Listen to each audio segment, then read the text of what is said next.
Olá, queridos, graça e paz. Estamos mais uma vez aqui para esse estudo bíblico. Saudade de vocês, tá? Muito bem. Hoje, como vocês viram, o tema aí é muito importante. Afinal de contas, ainda estamos aqui na Terra e precisamos nos relacionar. Isso. Vamos falar um pouco sobre relacionamento interpessoal, que é muito importante no dia a dia para a nossa vida. Apesar de no banner estar um texto do capítulo 2 de Gênesis, eu quero ler hoje com vocês o capítulo 4 do Evangelho de João, aquele encontro muito conhecido com a mulher samaritana. Vamos ler comigo a partir do versículo 3. O texto diz: Deixou a Judéia e foi outra vez para a Galiléia, e era-lhe necessário passar por Samaria.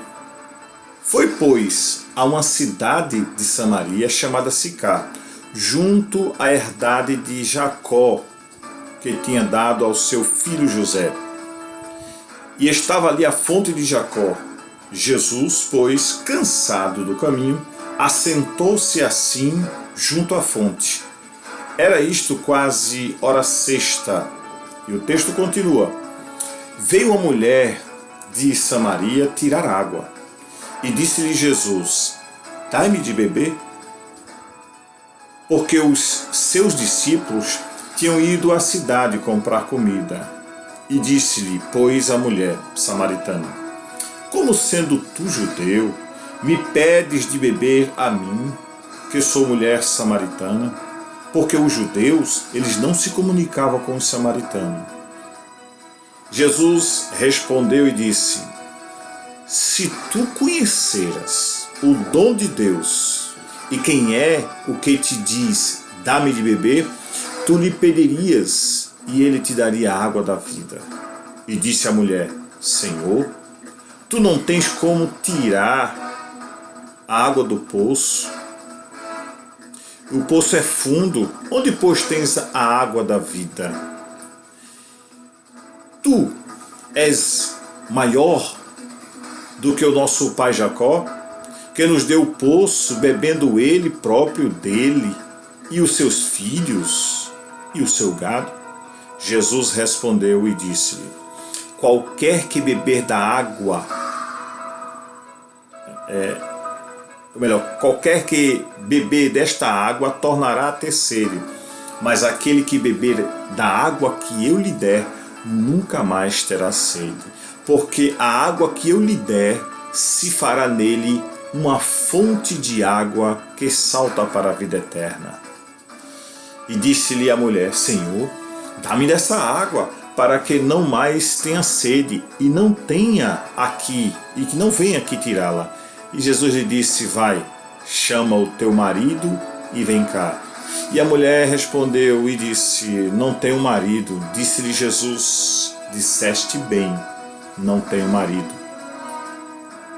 Porque tiveste 5 maridos, e o que agora tens não é teu marido. Isto disseste com verdade. E disse-lhe a mulher: Senhor, vejo que tu és profeta. Nossos pais adoraram nesse monte, e vós dizeis que é em Jerusalém o lugar onde deve se adorar? E aí Jesus disse: Mulher, crê-me que a hora vem em que neste monte e nem em Jerusalém adorareis ao Pai. Vós adorareis o que sabes, nós adoramos o que sabemos.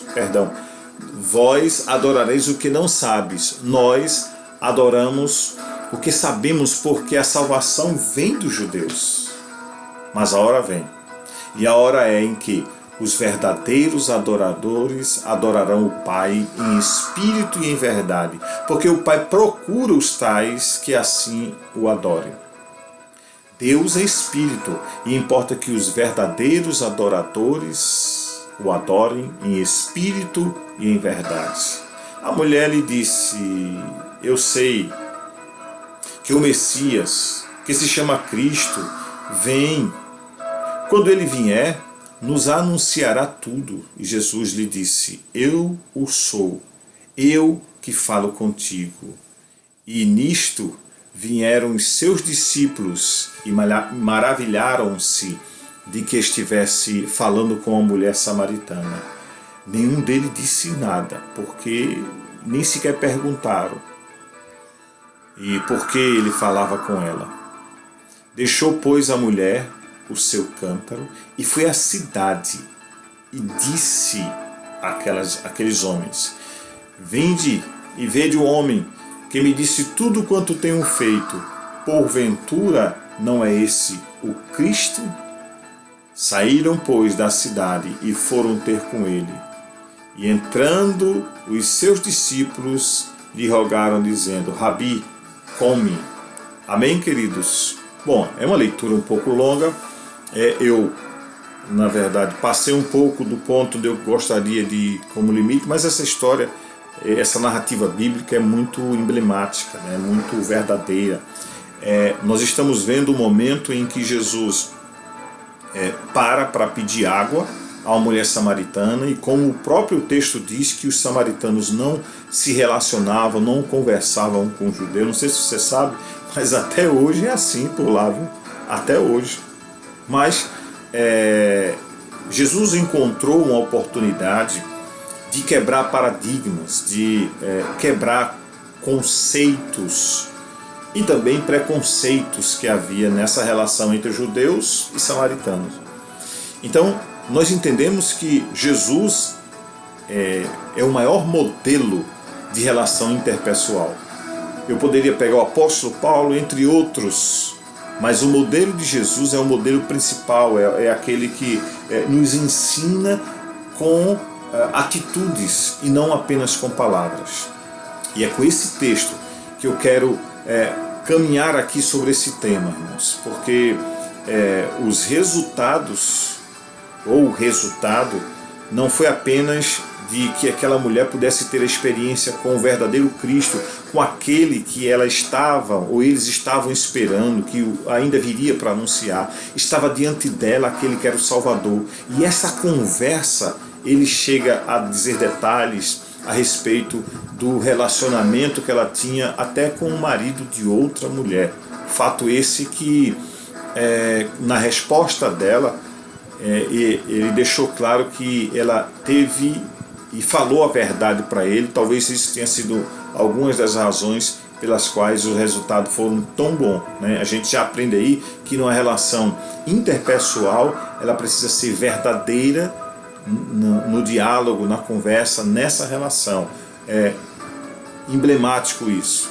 Toda relação interpessoal, para que ela prossiga, para que ela perdure, para que ela consiga sobreviver por muito tempo, é preciso haver sinceridade, verdades, até aquelas que às vezes doem um pouco, né?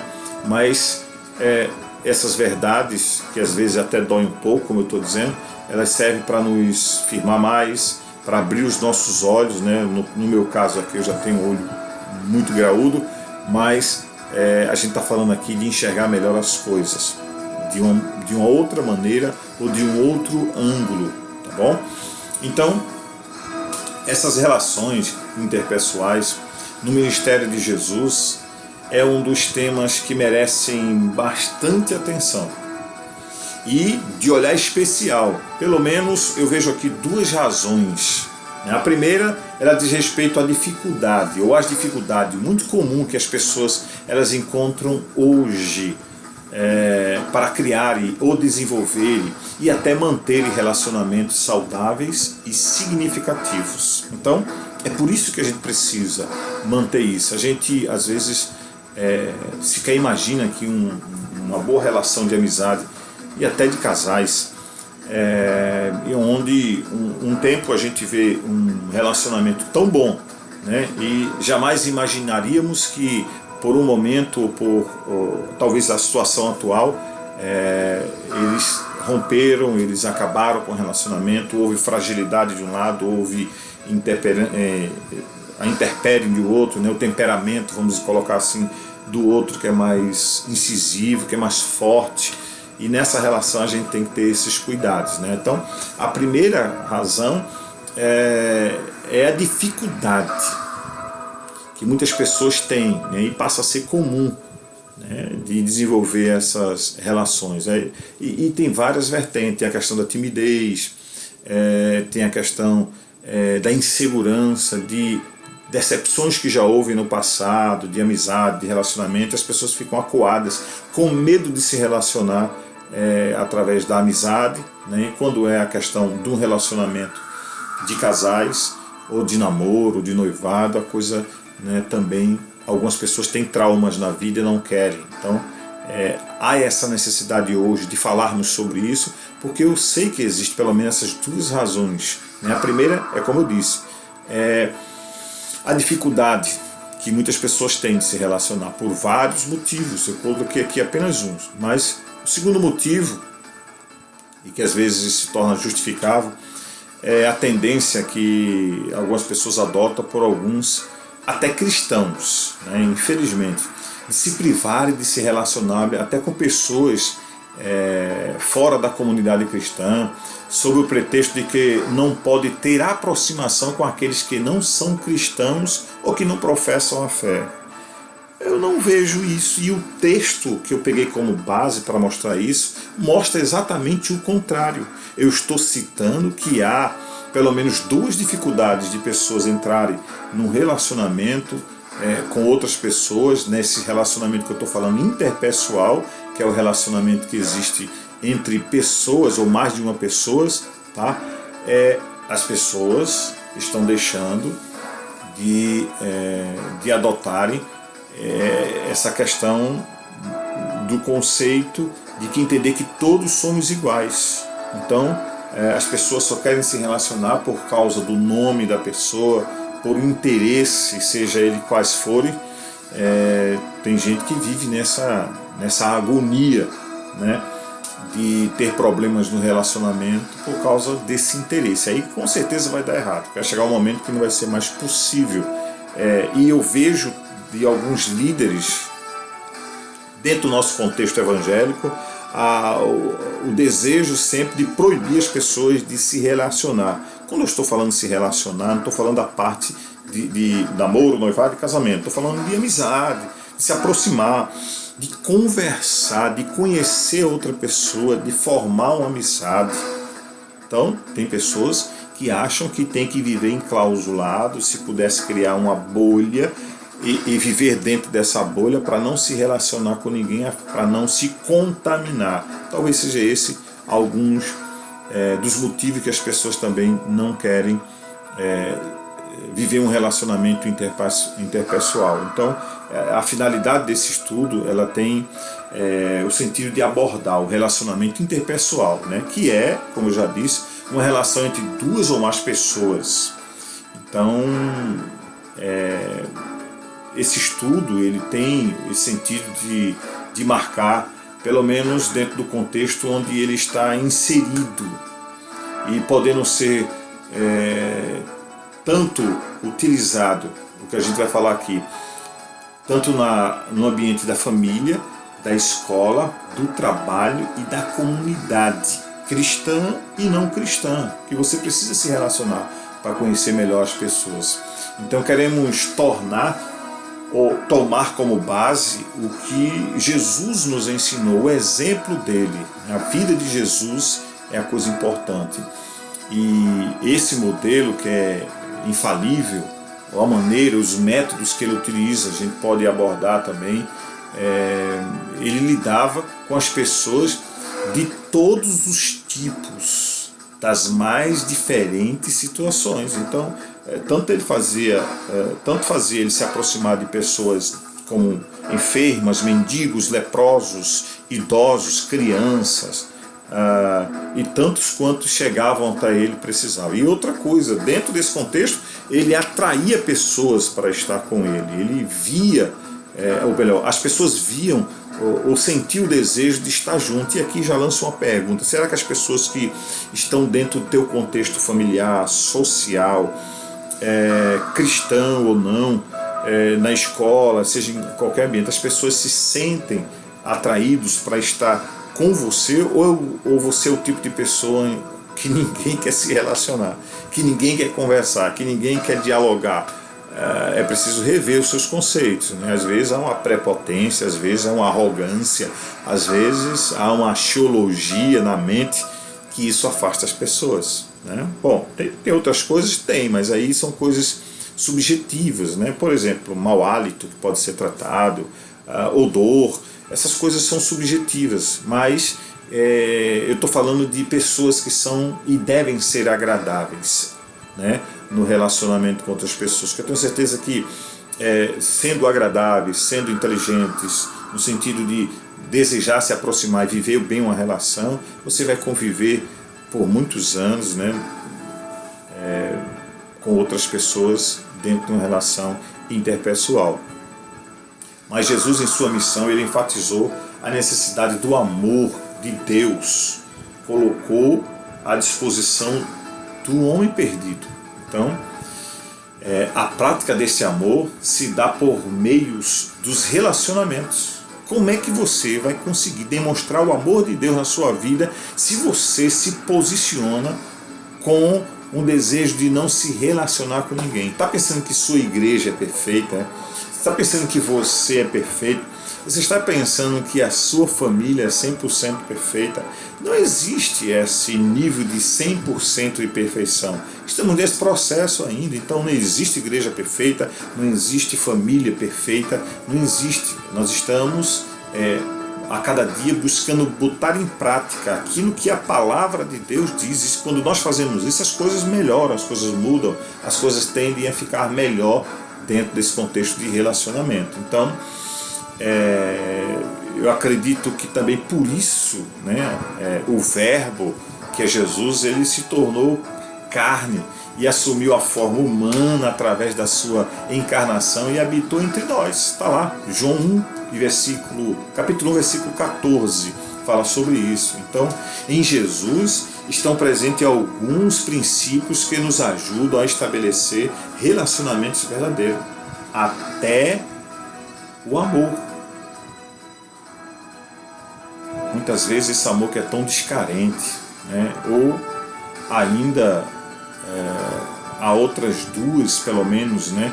Que é a empatia, que está aí correlacionada, e a acessibilidade, né? A empatia eu pincelei aqui, mas eu vou entrar mais em detalhe agora. Essa questão de empatia, ele é um termo que significa a habilidade psicológica que possibilita uma pessoa a compreender os sentimentos e as emoções experimentadas por outro indivíduo. Veja que frase enorme para dizer a você que empatia é simplesmente se colocar no lugar do outro e sentir o que o outro sente, ou buscar isso, né? É também a capacidade de sentir o que o outro está sentindo, né? Dor, alegria, caso estivesse vivendo na mesma situação. Quantas pessoas a gente, por exemplo, ouve reportagem de injustiças, de assassinato, de dor de mãe que perde filhos, dos pais, da esposa, da família que se desfacela. São situações que, quando nós assistimos, quando nós conhecemos ou vemos, nós percebemos que essas coisas comovem o nosso coração e a gente acaba tendo empatia, e é o ato de se colocar no lugar do outro e também sentir o que o outro sente, tá bom? Então, nós encontramos dentro da palavra compaixão, que tem significado semelhante a pelo menos sofrer com. Se a gente quisesse colocar uma ou duas palavras ou uma palavra para simplificar o que é empatia, é sofrer com o outro. Então, eu tenho empatia por fulano, então o que ele sente eu também sinto. Então, devemos ter essa empatia, tá? Com outras pessoas. Então, os evangelhos estão recheados com essas virtudes que Jesus colocou como meio de modelo para ensinar. Então, por exemplo, abrindo a Bíblia em Lucas capítulo 7, versículo do 11 ao 15, olha só o que esse texto diz.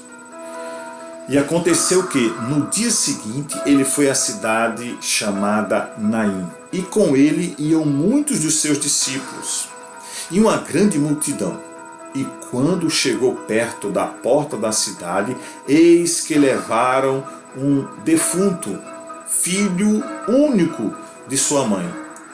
que era viúva. E com ela ia uma grande multidão da cidade. E vendo-a, o Senhor, o Senhor, moveu-se de íntima compaixão por ela e disse: não chores.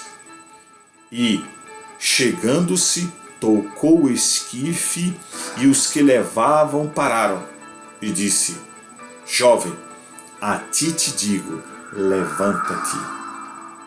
E a jovem se assentou-se e começou a falar e entregou Jesus a ela, a sua mãe. Gente, olha o que é que o texto diz. Quando Jesus percebe a dor daquela mãe pela perda da filha e era viúva, Jesus moveu-se de íntima compaixão, que é exatamente esse sentido. Ele moveu-se de íntima compaixão ao sentir a mesma dor, a dor de um pai, a dor de uma mãe em aflição, com um filho que estava à beira da morte. O Senhor, ele declarou: vai, teu filho vive. Lembra do texto, por exemplo, de João Evangelho, no capítulo 4 e versículo 50, está escrito assim: Jesus disse-lhe: vai, o teu filho vive. E o homem creu na palavra que Jesus disse e partiu. E o resultado é que aquele filho daquele homem, que já é uma outra situação, também foi ressuscitado, foi livre do seu mal. Então, esse exemplo de Jesus de se colocar e ter compaixão pelas pessoas, e é o que a gente pode simplificar por empatia, é uma coisa que a gente precisa aprender como cristãos, colocar em prática. Afinal de contas, ser cristão significa ser discípulo de Cristo e, de alguma forma, tentar se aproximar de coisas, de atos que Jesus fez. Claro, talvez não seja possível tudo, mas pelo menos a gente aprende com quem tem exemplo para dar. Tá bom?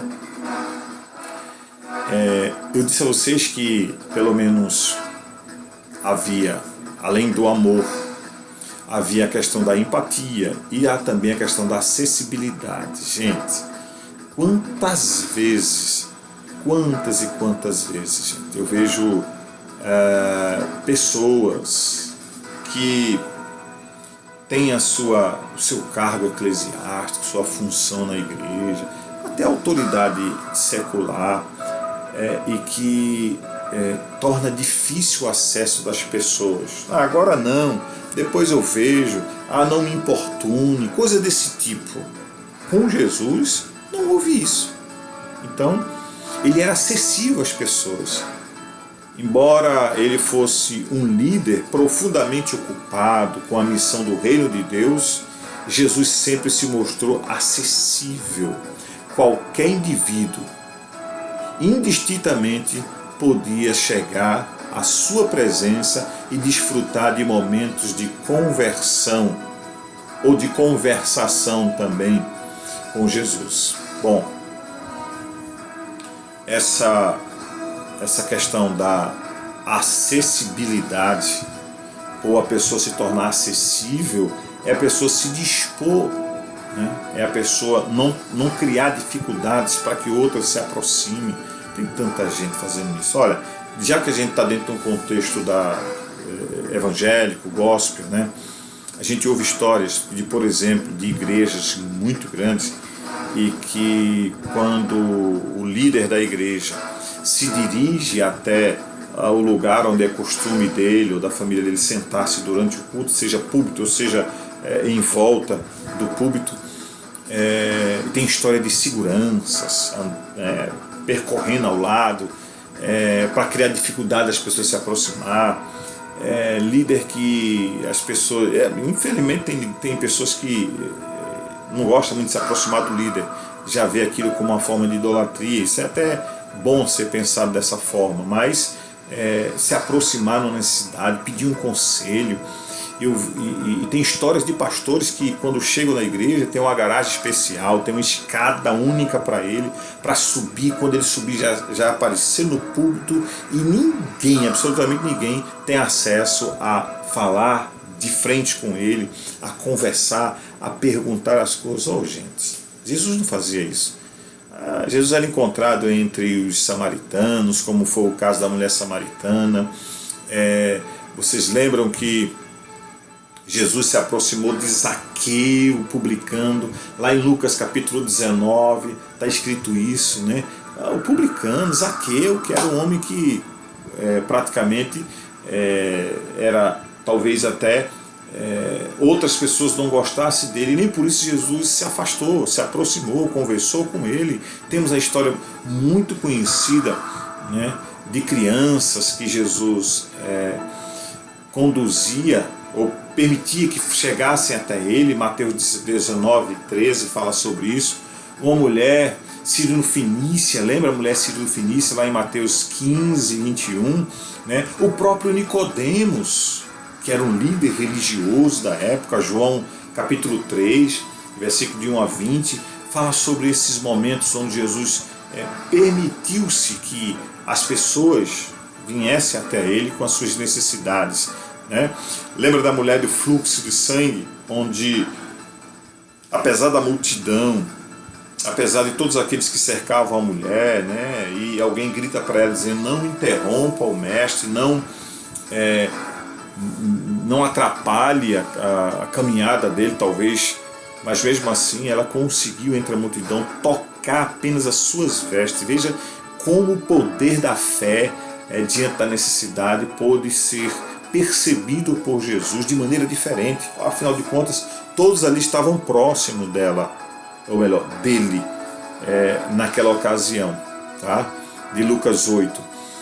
E a gente percebe que nessa história essa mulher apenas toca com fé na orla do vestido de Jesus e ela é curada imediatamente, né? Um fluxo de sangue de muitos anos, mas o texto deixa claro que ao tocar o fluxo foi estancado. E Jesus, ele se volta para os discípulos e pergunta: quem me tocou?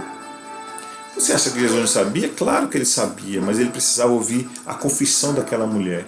E aí, né, quando ela confessa para ele que foi ela, talvez alguns que estavam ali próximos, né, tenham olhado com um olhar de repúdio, mas Jesus sempre se tornava acessível às pessoas.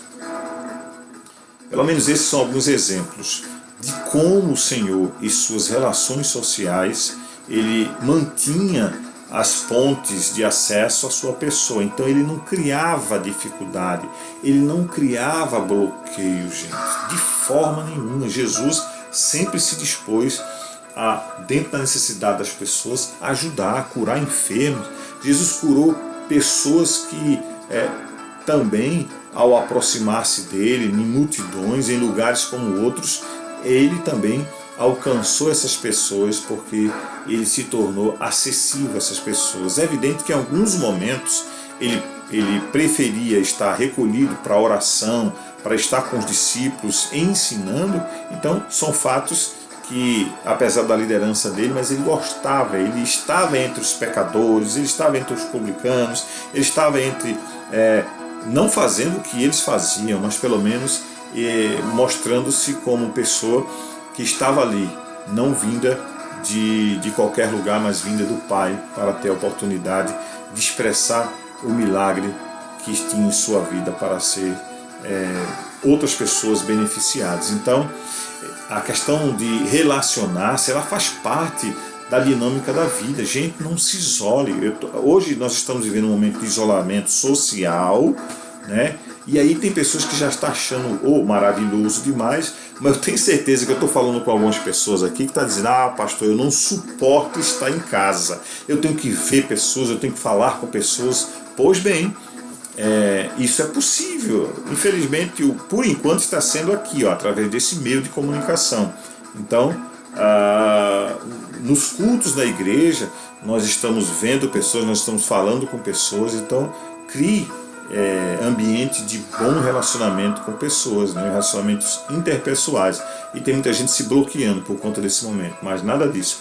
Usa o WhatsApp, usa as redes sociais para conversar e se relacionar, sabendo que não é a mesma coisa, mas pelo menos você está conversando e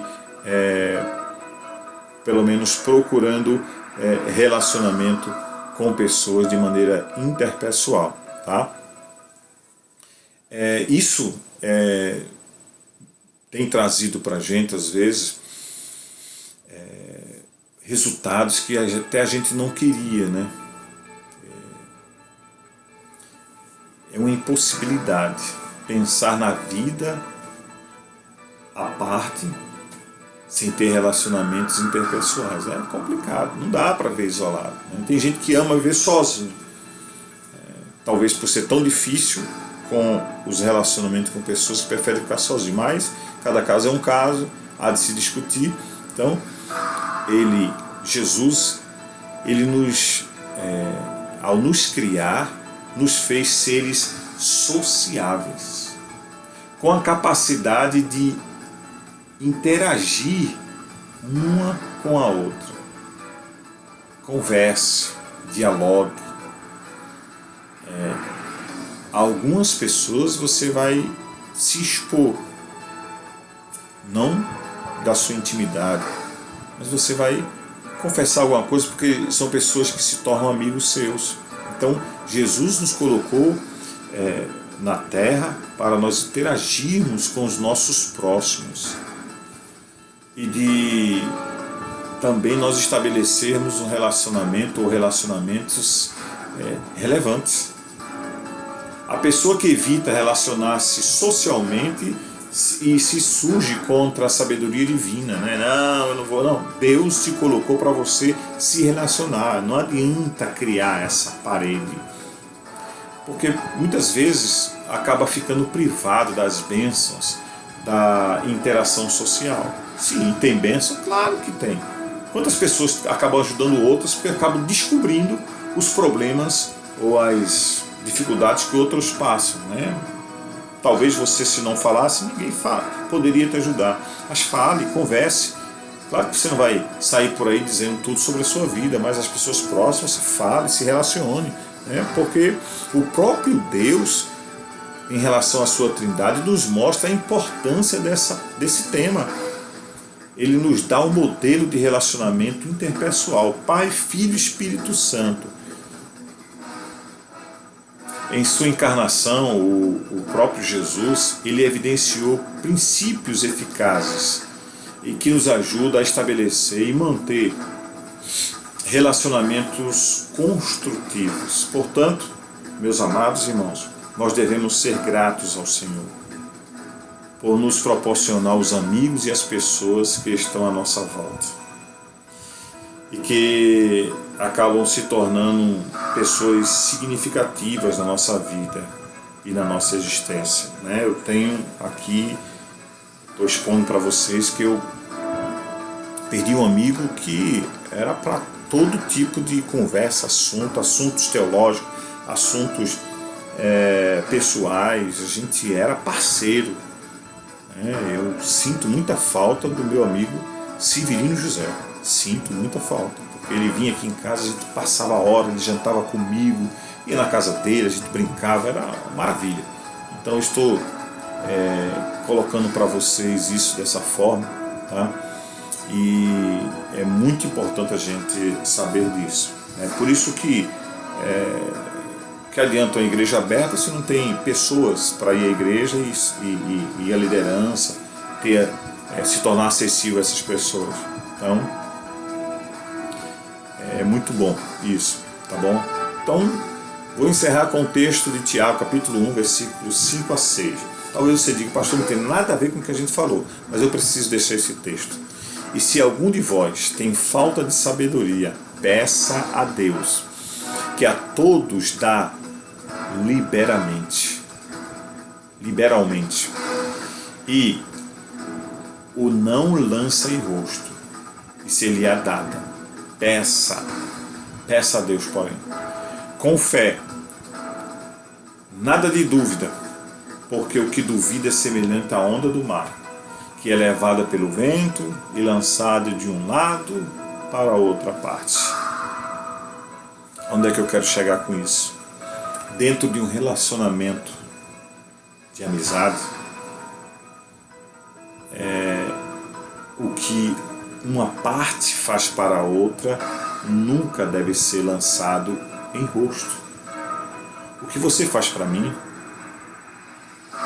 eu acredito que é uma forma de que Deus se utiliza da tua vida, de coisas que você tem para abençoar outras pessoas. Então, um favor que foi feito, um benefício que foi concedido, dentro do contexto cristão, nós precisamos aprender que quem está no controle dessas ações é Deus, porque isso vai dando certo. Então não há mérito para quem deu, não há mérito para quem recebe dentro dessa relação cristã na igreja. O mérito é apenas de Deus. Quando eu me converti, entreguei minha vida para Jesus, eu fui recebido na igreja pelos meus irmãos, pela minha liderança, fizeram muito por mim, muito, me ajudaram bastante. E isso não pode ser moeda de troca, não pode ser motivo de reclamação, não pode ser instrumento para que eu possa reclamar a necessidade de receber também do mesmo jeito. Tá? Eu estou encerrando com talvez um assunto que você está achando diferente, mas também para consolidar a necessidade de que numa relação de amizade interpessoal, as relações cristãs, tudo que acontece quando Deus te usa para abençoar outra pessoa, se você ficar esperando em troca dessa pessoa, você vai ter decepção. Mas se você, quando espera em Deus, quando você faz isso para agradar também a Deus, ou para cumprir aquilo que já nos foi dado como missão, isso é louvável diante de Deus. Tá bom? Então, eu vejo lá no capítulo 16, o apóstolo Paulo, ele traz uma relação de pessoas, de cooperadores, homens, mulheres, e ele faz agradecimento a esses irmãos, porque um dia o ajudaram. E eu acredito que esses irmãos não precisaram lançar em rosto a ajuda que foi dada. Então, quer ajudar alguém, ajude, mas não peça nada em troca. Tá? Na relação de amizade, acho que o que está mais emblemático e necessário nessa relação é viver a verdade, serem sinceros. Esse é um princípio, de sinceridade, tá? Mas saiba, de vez por outras pode acontecer alguma decepção, sim, tá? Mas eu acredito que isso aí também tem a fraqueza da pessoa, tem Satanás que pode se aproveitar dessa situação, mas que eu e você, a gente possa lembrar da importância da relação interpessoal com as pessoas. Deus se agrada sim disso, tá? Então, só para lembrar e para reafirmar aquilo que já foi dito aqui, é de que Deus, Ele diz, não é bom que o homem esteja só. Ele criou o homem para se relacionar, para viver um momento de comunhão com pessoas, de relação com pessoas, de amizades interpessoais. Tá? Isso está em Gênesis capítulo 2, versículo 18. E eu quero orar nesse momento com você, porque talvez você se identificou, pastor, eu estou precisando melhorar na minha relação interpessoal. Então, se você quer isso agora, eu quero convidar você para orar comigo agora, em nome de Jesus. Vamos orar, falar com Deus. Ele é fiel, Ele é poderoso e Ele sempre está pronto a nos ajudar, Momento nos de conceder oração. vitória. Deus é fiel, Pai querido e amado. Quero te louvar por esse privilégio. Quero te louvar por este momento tão precioso, Senhor, de aprendermos juntos com a Tua palavra, Senhor.